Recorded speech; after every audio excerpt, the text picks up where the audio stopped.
सभी विद्यार्थियों को वंदे मातरम। मैं विकास श्रीवास्तव विक्रमादित्य आईएएस गोरखपुर के यूट्यूब चैनल पर आपका स्वागत करता हूं। आईएएस की प्रारंभिक परीक्षा क्या बहुत कठिन है? यह प्रश्न आईएएस की तैयारी करने वाले या आईएएस की प्रारंभिक परीक्षा देने वाले सभी विद्यार्थियों मन में बार बार आता है।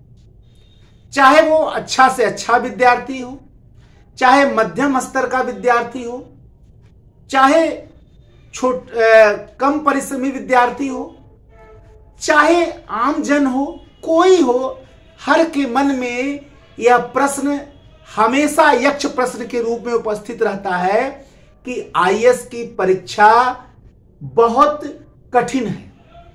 और निश्चित ही यह बात कुछ भ्रामक तथ्यों पर आधारित है। वो भ्रामक तथ्य क्या है? जैसे बहुत कम लोग सेलेक्ट होते हैं, जैसे इसमें परीक्षा के प्रश्नों का स्तर बहुत ऊंचा होता है, या सिलेबस बहुत ज्यादा है, या बहुत समय लगता है। ऐसे तमाम प्रश्न जो भ्रामक तथ्यों पर आधारित हैं, जो आत्मबल कम होने पर आधारित हैं, ये तमाम व्यक्ति के मन में, तमाम परीक्षार्थियों के मन में ये प्रश्न बार बार उठते हैं। ऐसा परीक्षार्थी जो बहुत अच्छी तैयारी कर रहा है, उसके मन में भी ये यक्ष प्रश्न बना रहता है। ऐसा परीक्षार्थी जो पुराना, उसके मन में भी ये प्रश्न बना हुआ है। जो नया है उसके मन में भी बना है। आज अपने इस लेक्चर के माध्यम से इन भ्रामक प्रश्नों का मैं निराकरण करूंगा और ये दिखाने का प्रयत्न करूंगा, ये बताने का प्रयत्न करूंगा कि आईएएस की परीक्षा उतना कठिन नहीं है जितना आप समझते हैं। ठीक है, परीक्षा सर्वोच्च है, ठीक है, भारत का प्रशासनिक सेवा भारत का सर्वोच्च पद है, ठीक है, टाइम टेकिंग है, लेकिन इस समस्त बातों के बाद भी यह मानना पड़ेगा कि उतना कठिन नहीं है जितना हम सोच लेते हैं। और यदि इतना कठिन है तो फिर हर साल इतने लोग आते कैसे हैं? फिर हर साल इतने लोग इन्हीं साधारण लोगों में आते हैं। बहुत लोग तो ऐसे भी रहते हैं जो आश्चर्य करते हैं अपनी सफलता पर, वो भी तो आ गए। बहुत लोग के आप कहते हैं, इंटरव्यू सुनेंगे कि मुझे विश्वास नहीं था कि इतना ऊंचा मैं सफलता प्राप्त करूंगा, या मैंने इसको सोचा नहीं था। तो क्या वो हवा में तैयारी करते? बिल्कुल नहीं। परीक्षा इतनी बड़ी है, इतनी उच्च है कि हर कोई सटीक अनुमान नहीं लगा सकता है। तो इसका मतलब क्या हुआ कि हम ये मान लें कि बहुत कठिन होता ही नहीं किसी का? नहीं भाई, हर साल बहुत लोगों का होता है। हर साल कोई नई चीज तो है नहीं, या कोई नई बात तो है नहीं कि आपके सामने कठिनाई आ रही है, इसके पहले लोगों के मन में कठिनाई था ही नहीं। तो आइए उन भ्रामक प्रश्नों पर, उन भ्रामक तथ्यों पर, उन भ्रामक विचारधाराओं पर विचार किया जाए जो आईएएस की परीक्षा को कठिन से कठिनतर बनाते चले जाते हैं, जो भ्रामक तथ्यों पर आधारित हैं, जिनको सोचने की कोई आवश्यकता नहीं है। सबसे पहला कि बहुत कम लोगों का सिलेक्शन होता है। पहला तथ्य लोगों के मन में आता है कि लाखों लोग बैठते हैं, उसमें कुछ हजार लोगों का सिलेक्शन होता है। भाई जाहिर सी बात है, पद के अनुसार से ही तो सिलेक्शन होगा। तो जितना पद रहेगा उतने लोगों का सिलेक्शन होगा। पहली बात, अब उसमें 1 करोड़ लोग बैठ जाए, अगर पद 1000 है तो जाहिर सी बात है 1000 ही लोग लिए जाएंगे। इस सरल बात को क्यों नहीं सोचा जाता? पहली बात तो ये सोच लीजिए, अगर मान लीजिए 50,000 पद रहे तो 50,000 लोग सिलेक्ट होंगे। अब बैठने वाले बहुत ज्यादा हो रहे हैं, उस अपेक्षा को मत देखिए, इसको देखिए कि उसमें कितने कंपटीटर हैं। अगर जिस दिन आप इस बात को समझ लेंगे कि उन लाखों परीक्षार्थियों में कितने कंपटीटर हैं, आपको देखने में, आप देखिएगा कि आपका सारा डर वैसे ही समाप्त हो जाएगा। तो पहली बात, आपके मन में ये जो प्रश्न आता कि बहुत कम लोग का सिलेक्शन होता है, तो पहली बात, परीक्षा अखिल भारतीय है, बहुत बड़ी संख्या में लोग बैठते हैं, और उतनी बड़ी संख्या में पद के अनुसार ही सिलेक्शन होता है। तो चूंकि पद के अनुसार सिलेक्शन होता है, तो जाहिर सी बात है जितना पद रहेगा उतना ही लोग सिलेक्ट होंगे। तो जाहिर सी बात है, पद चूंकि बहुत ज्यादा तो रहता नहीं है, इसलिए जितना पद रहता उतना ही सिलेक्शन। इसके अलावा परीक्षा बहुत बड़ी है, बहुत ऊंची स्तर की परीक्षा है, और आप ये तो जानते हैं कि ऊंचाई पर बहुत कम लोग पहुंच पाते हैं। अब हर व्यक्ति एवरेस्ट चढ़ लेता है क्या? बिल्कुल नहीं। लेकिन जो लोग चढ़ना चाहते हो चढ़ते हैं, जिनकी संकल्प शक्ति, जिनकी इच्छा शक्ति हर जगह यही छोटे छोटे शब्द चलेंगे, चाहे संकल्प शक्ति हो, चाहे इच्छा शक्ति हो, चाहे धैर्य हो, चाहे मनोबल हो, चाहे आत्मबल हो, चाहे आत्मविश्वास हो। देखने में ये छोटे छोटे शब्द लगते हैं, लेकिन ये शब्द पर्वत को भी तोड़कर रास्ता बना सकते हैं, जैसे दशरथ माझी। ठीक है ना। आपको ये मानकर चलना पड़ेगा कि ऊंचा परीक्षा है और ऊंचाई पर सभी लोग नहीं पहुंच सकते हैं। परीक्षा का स्तर हाई है, निश्चित ही तो ऐसे लोग पहुंच सकते हैं। मैं ये नहीं कह रहा हूं कि बहुत विद्वान है वो पहुंचेगा, बहुत तेज है वो पहुंचेगा, सामान्य परीक्षार्थी पहुंचता है। लेकिन जिनके अंदर आत्मविश्वास है, जिनके अंदर आत्मबल है, जिनके अंदर आत्मशक्ति है, जिनके अंदर मनोबल है, जिनके अंदर आत्मविश्वास है, जिनके अंदर धैर्य है, ये तो ऐसे गुण हैं जो सबके अंदर हैं। तो जाहिर सी बात है, ये कभी नहीं सोचना है कि सिलेक्शन बहुत कम लोगों का होता है, पद के अनुसार सिलेक्शन होता है, बल्कि उसमें से आधे से ज्यादा लोग परीक्षा छोड़ देते हैं। इस आधार पर भी लोगों की संख्या कम हो जाती है। इसके अलावा परीक्षा इतनी ऊंची है कि ऊंचाई पर बहुत कम लोग पहुंच सकते हैं। जिनके अंदर कुछ स्वाभाविक गुण हैं, जैसा मैंने बताया, वही पहुंच पाते हैं। इसलिए यह सोच, अब वो सामान्य गुण सबके अंदर है, कितने लोग उसको जागृत कर पाते हैं? जो जागृत कर लेते हैं वो पहुंच जाते हैं। इसलिए यह सोचना कि बहुत कम लोगों का सिलेक्शन होता है, निश्चित ही उस भ्रामक धारणा पर आधारित है जिसमें आप ये सोच रहे हैं कि सब बैठ जा रहे हैं एग्जाम में और सभी तैयारी कर रहे हैं, सभी की अच्छी तैयारी है और सभी एक स्तर को प्राप्त कर चुके हैं, सभी तेज हैं, सभी परीक्षा के सारे मानक को पूरा कर रहे हैं। अब तब उसमें से 1000 लोगों का सिलेक्शन होता तो आपको लगेगा ही बहुत कठिन है। लेकिन आप हर स्तर को डिग्निफाई करके देखिए कि कितना तैयारी कर रहे हैं, कितना बैठ रहे हैं, कितने वास्तव में मानक को पूरा किए हैं। अगर आप इन स्तरों पर आप विश्लेषण करें तो आपको देखने में लगेगा कि जितने परीक्षार्थी बैठ रहे हैं, वास्तव में सही विद्यार्थी उसमें से बहुत कम है। ये आगे मैं आगे लेक्चर को मैं डिस्कशन करूंगा। इसके अलावा यह भी पता चलता है कि अगला जो भ्रामक प्रश्न लोगों के मन में है कि सिलेबस बहुत बड़ा है। जाहिर सी बात है कि सिविल सेवा की परीक्षा जो है वो एक कलेक्टर, एक आईएएस को चुनने की परीक्षा है। एक आईएएस अधिकारी दिन भर में हजारों कार्य करता है, सैकड़ों कार्य करता है और उनके विषय क्षेत्र भी अलग अलग होते हैं। सैकड़ों चुनौतियां उसके समक्ष दिन भर में आती हैं। वो नीति नियंता है, आगे चलकर पूरे देश के लिए उसको नीतियां बनानी। एक ऐसा व्यक्ति जो देश का नीति नियंता बनने जा रहा है, जो जिले का नीति नियंता है, जिसको आगे राज्य का नीति नियंता बनना है, जिसको आगे देश का नीति नियंता बनना है, क्या उसका विषय क्षेत्र बहुत सीमित होगा? अगर उसका विषय क्षेत्र सीमित होगा तो उसकी जानकारी कितनी होगी? आपको यह मानकर चलना है कि सिविल सेवा की परीक्षा में हम बहुआयामी सिविल सेवकों की परीक्षण करते हैं, बहुआयामी सिविल सेवकों का सिलेक्शन करते हैं। और जाहिर सी बात है, बहुआयामी सिविल सेवकों के परीक्षण में सिलेबस भी बहुआयामी होगा, जो उसके प्रत्येक व्यक्तित्व को उभारता हो। तो जाहिर सी बात है सिलेबस बड़ा होगा ही होगा। आप ये क्यों सोच रहे हैं कि सिलेबस बड़ा है?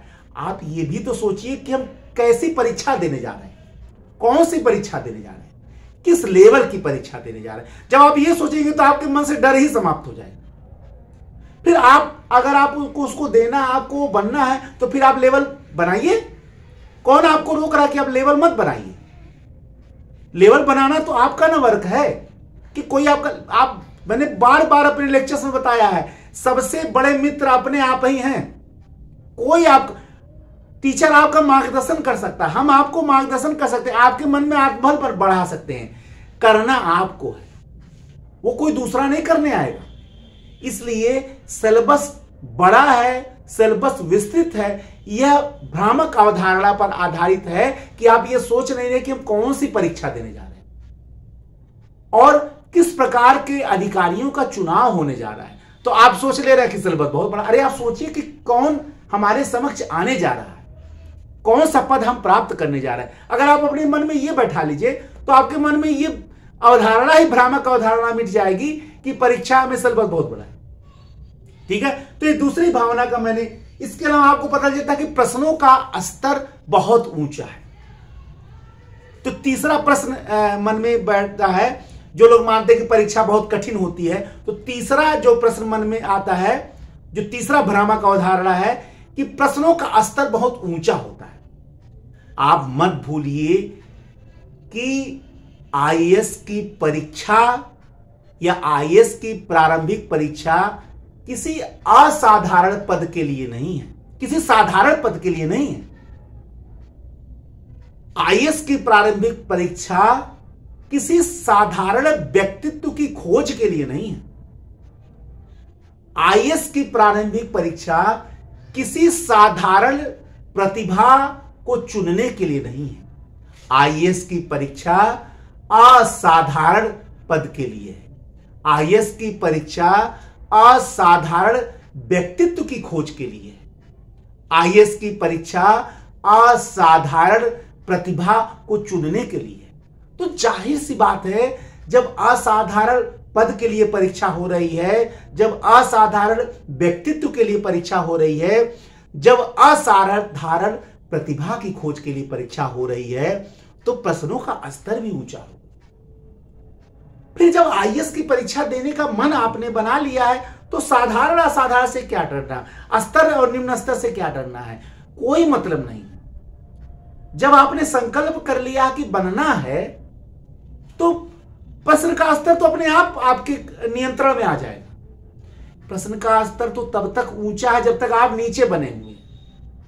जब आप उसके लेवल में या उसके ऊपर आप उठ जाएंगे तो अपने आप निम्न स्तर का हो जाएगा। आखिर हर साल लोग हल कर रहे हैं कि नहीं हल कर रहे हैं, पहले ये देख लीजिए।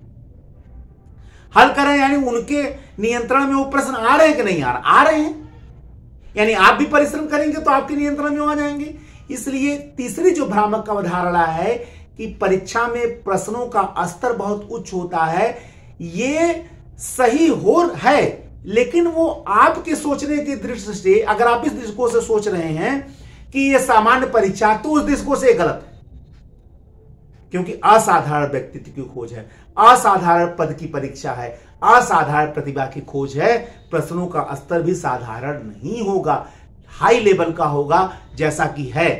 कब? जब आप उस परीक्षा को देने जा रहे हैं। अगर आप क्लर्क की परीक्षा देने जा रहे हैं, ग्रुप डी की परीक्षा देने जा रहे हैं, तो वहां आईएएस की प्रश्न का स्तर नहीं पूछा जाएगा। आप ये तो देखिए कि आप किस पद की परीक्षा देने जा रहे हैं। आप मन में जब ये भावना बना लेंगे कि जब मैं उच्च परीक्षा को देने जा रहा हूं, प्रश्नों का स्तर भी उच्च होगा, तो आपका डर अपने आप समाप्त हो जाएगा।